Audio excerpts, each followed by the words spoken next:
భారత్తో దూకుడుగా వ్యవహరించవద్దని, దౌత్య మార్గాల్లో సమస్యల పరిష్కారానికి ప్రయత్నించాలని పాకిస్తాన్ ప్రధాని షెహబాజ్ షరీఫ్కు పాకిస్తాన్ ముస్లిం లీగ్ నవాజ్ చీఫ్, మాజీ ప్రధాని నవాజ్ షరీఫ్ సూచించినట్లు తెలిసింది.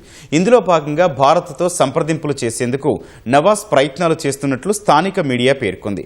భారత్ పాక్ మధ్య ఉద్రిక్త పరిస్థితులు మరింత తీవ్రమైన వేళ పాకిస్తాన్ ప్రధాని షెహబాజ్ షరీఫ్ 2 రోజుల క్రితం కీలక సమావేశం నిర్వహించారు. ప్రధాని కార్యాలయంలో జరిగిన ఈ సమావేశానికి సైనిక ఉన్నతాధికారులు సహా అధికార పాకిస్తాన్ ముస్లిం లీగ్ నవాజ్ పార్టీ అధ్యక్షుడు, మాజీ ప్రధాని నవాజ్ షరీఫ్ హాజరయ్యారు. ఈ సందర్భంగా భారత్తో దూకుడుగా వ్యవహరించవద్దని, ఉద్రిక్తతలను తగ్గించేందుకు దౌత్యపరంగా ప్రయత్నాలు చేయాలని తన సోదరుడు పీఎం షెహబాజ్ షరీఫ్కు సూచించినట్టు తెలిసింది. ఇరు దేశాల మధ్య శాంతిని పునరుద్ధరించేందుకు అందుబాటులో ఉన్న అన్ని దౌత్య మార్గాలను వినియోగించుకోవాలని నవాజ్ షరీఫ్ చెప్పినట్లు స్థానిక మీడియా వెల్లడించింది. భారత్తో దూకుడుగా వ్యవహరించడానికి నవాజ్ సుముఖంగా లేనట్లు పేర్కొంది. ఇరు దేశాల మధ్య ఉద్రిక్తతలను తగ్గించే ప్రయత్నాలు చేసేందుకు లండన్ నుంచి ఆయన వచ్చారని, ఇందుకోసం తన వంతు ప్రయత్నాలు చేస్తున్నారని తెలిపింది.